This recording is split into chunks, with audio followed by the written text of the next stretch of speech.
Oops, was that your Harvard acceptance letter? Madison smirked, dropping the shredded pieces of paper at my feet. Dad's money is for his real kids, not some charity case he inherited.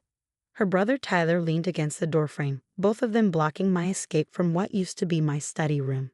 My name is Olivia Bennett, and at 18, I was watching my stepfather's precious twins destroy my future, one acceptance letter at a time. The worst part? They didn't even try to hide it. Why would they? Their father, Richard, had made it clear from day one that his perfect twins could do no wrong. I stared at the confetti of my dreams scattered across the floor. Harvard, Yale, Stanford, all gone. 3 years of perfect grades, countless sleepless nights, and more extracurricular activities than I could count, destroyed in minutes by two entitled 17-year-olds who couldn't stand the idea of their father's money going to someone else's education. You know, Tyler added, casually ripping open another envelope. Dad always said Mom's charity case would end up disappointing him.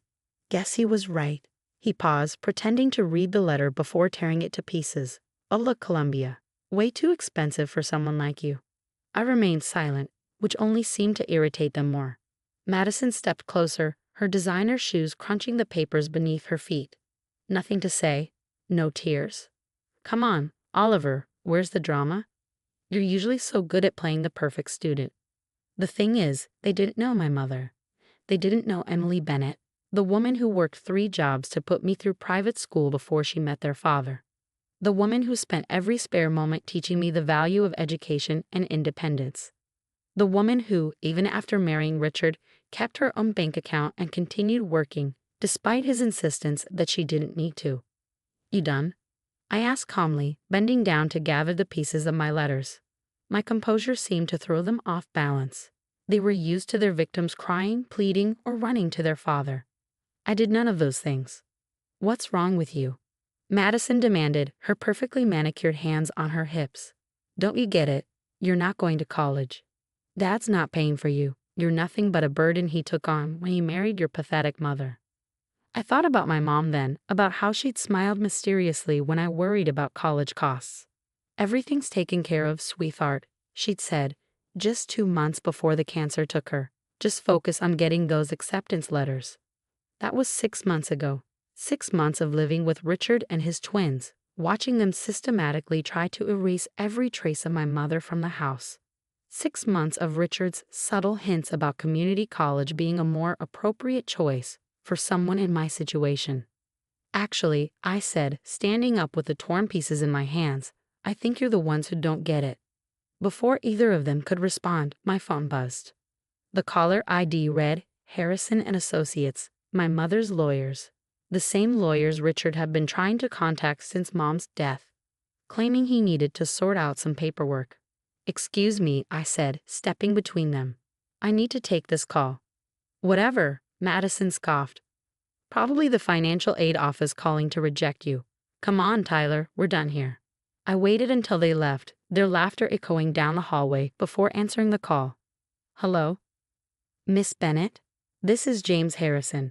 I apologize for the delay, but as per your mother's instructions, we were to wait until you received all your college acceptance letters before contacting you. I looked down at the shredded papers in my hand. I received them. Excellent. Your mother left specific instructions about your education fund. Would you be able to come to our office tomorrow at 2 p.m.? There are some documents you need to sign now that you're 18. Education fund. I felt a smile tugging at my lips as pieces started falling into place. Of course, Mr. Harrison. Should I bring my stepfather? There was a pause on the other end. That won't be necessary. Your mother was very clear about keeping this matter between you and the firm. She mentioned something about preventing external interference with your choices. Even after death, my mother was protecting me. I thought about all those extra hours she worked, even after marrying Richard. The mysterious appointments she kept. The quiet smile when Richard talked about his plans for the twins' education. Miss Bennett, Mr. Harrison's voice brought me back to the present. One more thing, your mother left a letter for you. She asked us to give it to you along with the fund documentation. Thank you, Mr. Harrison. I'll see you tomorrow. Mr. Harrison smiled. Emily was quite savvy with investments. She also had a substantial life insurance policy that she kept separate from her marriage to Richard. She was adamant about maintaining financial independence. He pulled out an envelope cream-colored with my name written in my mother's elegant handwriting. She asked me to give you this once everything was in place. I opened the letter carefully, my heart racing as I began to read. My dearest Olivia, if you're reading this, then you've received your college acceptance letters, and I'm no longer there to celebrate with you. I'm sorry for that, sweetheart, but I'm not sorry for preparing you for this moment. I knew when I married Richard that his children would never accept you. I saw how they treated others, how they viewed money as their birthright rather than a privilege. Richard indulged them too much, and I worried about how that would affect your future. That's why I never stopped working, never fully combined our finances. Richard called it stubborn pride, but it was actually maternal instinct. I needed to ensure that your dreams wouldn't be at the mercy of others' generosity or lack thereof. This fund is yours, completely separate from Richard and the twins. Use it wisely, but don't let anyone make you feel guilty for having it. You've earned this through your hard work and dedication. Remember what I always told you. Education is the one thing nobody can take away from you. All my love, Mom. I wiped away tears as Mr. Harrison discreetly pushed a box of tissues toward me. There's more, he said gently. Your mother left specific instructions about handling any interference with your college applications. He pulled out another document. She suspected someone might try to sabotage your opportunities. That's why she had me maintain direct contact with each university you applied to. We have copies of all your acceptance letters, safely stored here. I thought about Madison and Tyler, so smug as they shredded my letters, thinking they were destroying my only copies. Mom had outmaneuvered them before they even knew there was a game to play. Additionally, Mr. Harrison continued, the trust is structured so that neither Richard nor his children can contest it. Your mother made sure of that. Just then, my phone started buzzing with texts from Madison. Where are you? Dad's looking for you. He wants to talk about realistic college options, lol. Better hurry home before you lose your room too. I showed the messages to Mr. Harrison, along with the photos I'd taken of the shredded acceptance letters. He frowned. This is exactly what your mother wanted to protect you from. Would you like me to handle the situation? I thought about it for a moment. Not yet. I think Mom would want me to handle this my way. He nodded approvingly. Just like Emily, she never rushed into confrontation either. Always waited for the right moment. As I left the office, I felt lighter somehow. The weight of uncertainty that had been crushing me since Mom's death was gone, replaced by a sense of quiet confidence. When I arrived home, Richard and the twins were waiting in the living room, their expressions a mixture of smugness and false concern. Olivia, Richard began, using his reasonable parent voice. Madison and Tyler told me about what happened with your college letters. While I don't condone their methods, perhaps this is an opportunity to discuss more suitable options for your future. I sat down calmly, noting how the twins shifted uncomfortably at my lack of distress. What's wrong with her? Tyler whispered to Madison. She should be crying or something. Actually, I said, my voice steady. I already have my college plans sorted out. Mom made sure of that. Richard's patronizing smile faltered slightly. Now, Olivia, I know Emily had ambitious dreams for you, but we need to be realistic about financial limitations. I thought about the trust fund documents in my bag, about Mom's letter, about all the times she'd worked late while Richard took the twins on shopping sprees. You're right, I said, watching their faces light up with premature victory. We should be realistic about finances. That's exactly what Mom was, realistic, but I think we should save that discussion for tomorrow. Mr. Harrison would explain it better than I could. The color drained from Richard's face. Harrison, Emily's lawyer? What does he have to do with this?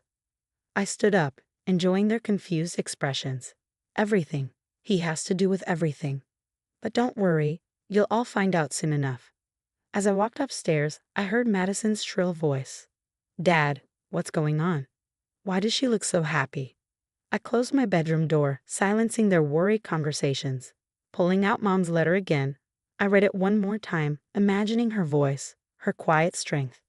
Tomorrow would bring chaos, I was sure. Richard would bluster about family loyalty, the twins would throw tantrums about fairness, but none of that mattered anymore. Mom had given me more than just financial security. She'd given me the power to choose my own path. I opened my laptop and began composing emails to Harvard, Yale, and Columbia, accepting their offers and requesting fresh copies of my acceptance letters. Let Madison and Tyler keep the shredded ones as souvenirs. I had bigger things to focus on. My phone buzzed again. More demanding texts from the twins, but I ignored them. Mom always said that true power lies in knowing when to act and when to stay quiet. Right now, silence was my greatest weapon. Tomorrow would be soon enough for revelations. Tonight was for making plans that would make my mother proud. The next morning, the atmosphere in the house was electric with tension. I came downstairs to find Richard pacing in the kitchen, phone pressed to his ear, attempting to reach Mr. Harrison's office. Madison and Tyler huddled over their phones, frantically Googling information about trust funds and inheritance laws. "This is ridiculous," Richard snapped, slamming his phone down. "I'm your legal guardian. I have a right to know about any financial arrangements involving my stepdaughter." I poured myself a cup of coffee, savoring the moment. "Actually, you don't. Mom made sure of that." Before he could respond, the doorbell rang. Mr. Harrison stood there, impeccable in his charcoal suit, holding a briefcase. Behind him was a woman I recognized from photos. My mother's older sister, Aunt Sophie, whom Richard had conveniently forgotten to invite to family events since Mom's passing. "Perfect timing," I said, letting them in. "We were just discussing Mom's arrangements." The twins scrambled to look presentable while Richard straightened his posture, switching to his business persona. "Mr. Harrison, this really isn't necessary. Family matters should be handled within the family." "That's exactly why I'm here," Aunt Sophie interjected, her voice carrying the same quiet strength my mother's had. "Because family matters." Mr. Harrison set his briefcase on the dining room table. "Miss Bennett has asked me to explain the details of her mother's educational trust fund, as well as address some concerning behavior regarding her college acceptance letters." He pulled out the photos I'd taken of the shredded letters. Madison's designer shoe prints were clearly visible on the fragments. The twins shifted uncomfortably. "That's just silly teenage drama," Richard attempted to dismiss it. "Nothing worth involving lawyers over." On the contrary, Mr. Harrison continued, "attempting to interfere with someone's educational opportunities is a serious matter, especially when the person in question has been accepted to several prestigious institutions." He produced copies of my acceptance letters, pristine, official, and very much valid. The twins' faces paled. "Now, regarding the trust fund," Mr. Harrison opened another folder. "Emily Bennett established this fund 5 years ago, using her inheritance, personal savings, and investment returns. The total amount, as of today, is sufficient to cover Miss Bennett's undergraduate and graduate education at any institution of her choice, with considerable funds remaining for living expenses." Richard's jaw tightened. "Emily never mentioned any of this." "She didn't need to," Aunt Sophie spoke up. "My sister was smart enough to know that some people might try to interfere with Olivia's future. She protected her daughter the best way she knew how, by being prepared." Madison stood up suddenly. "This isn't fair. Dad, you can't let her have all that money." "What about our college funds?" "Your college funds," Mr. Harrison noted dryly, "remain exactly as your father arranged them. This money has nothing to do with your father or his assets. It comes solely from Emily's personal resources." Tyler, always quicker to understand financial matters than his sister, slumped in his chair. "We can't touch it, can we? Any of it?" "No," I said simply. "You can't." Richard made one last attempt to assert control. "Olivia, be reasonable. We're your family now. We should discuss this together, make decisions as a unit." "Family?" Aunt Sophie's laugh was bitter. "Is that what you call people who destroy college acceptance letters, who try to crush a young woman's dreams out of spite?" I raised my hand, silencing the brewing argument. "I've already made my decisions. I'm going to Harvard in the fall. The trust fund will cover everything I need." And I added, looking directly at Richard, "I'm moving in with Aunt Sophie until then." "You can't just leave," Madison protested. "Dad, tell her she can't leave." But Richard's power was crumbling before our eyes. The man who'd spent years subtly undermining my achievements, who'd allowed his children to bully me while preaching about family unity, finally realized he had no control over this situation. "There's one more thing," Mr. Harrison said, pulling out a final document. "Emily left instructions about the house." Richard's head snapped up. "The house is in my name." "The house," Mr. Harrison corrected, "was purchased jointly, with Emily contributing 60% of the down payment. Her will specifies that her share passes to Olivia upon her 18th birthday. The silence that followed was deafening. So I said, standing up, you all have two choices. Either we can arrange a buyout of my share of the house, or we can put it on the market and split the proceeds according to the ownership percentages. Madison burst into tears, while Tyler stared at the table, his earlier arrogance completely deflated. Richard looked like he aged 10 years in 10 minutes. I'll start packing my things, I announced. Aunt Sophie, could you help me? As we climbed the stairs, I heard Madison's shrill voice. Dad, do something. But there was nothing he could do. My mother, brilliant and foresighted as always, had made sure of that. In my room, Aunt Sophie helped me pack while sharing stories about Mom, stories of her strength, her determination, her quiet ways of fighting battles nobody knew were happening. Your mother, she said, carefully wrapping Mom's photo frame, always said that the best revenge isn't about hurting others, it's about making sure they can't hurt you. By evening, my things were packed and loaded into Aunt Sophie's car. The twins had retreated to their rooms, their world of privilege and entitlement shaken to its core. Richard stood in the doorway, watching as I prepared to leave. You know, I said, turning to him one last time, Mom never wanted this kind of division. She just wanted me to have a fair chance at my dreams. He nodded slowly, perhaps finally understanding the woman he married and lost. Emily was. She was always smarter than I gave her credit for. Yes, I agreed, she was. As we drove away, Aunt Sophie glanced at me. You handled that very gracefully. Emily would be proud. I touched the locket containing Mom's picture. She taught me well. Sometimes the biggest victories come from simply being prepared. 2 months later, I stood in my dorm room at Harvard, unpacking my things. Madison and Tyler had started at the State University. Their father's financial troubles after the house buyout had affected their college choices considerably. On my desk, I placed the framed photo of Mom and me from my high school graduation. Next to it, I set a small box containing the shredded acceptance letters, a reminder that sometimes the best response to cruelty is simply to succeed. My phone buzzed with a text from Aunt Sophie. First day of classes tomorrow. Emily would be so proud of you, honey. Show them what a prepared woman can do. I smiled, looking around at my new beginning. Mom had given me more than just financial security. She taught me the power of quiet strength, of planning ahead, and of never letting anyone else define my worth. Sometimes the best revenge isn't about getting even. It's about getting ahead, on your own terms.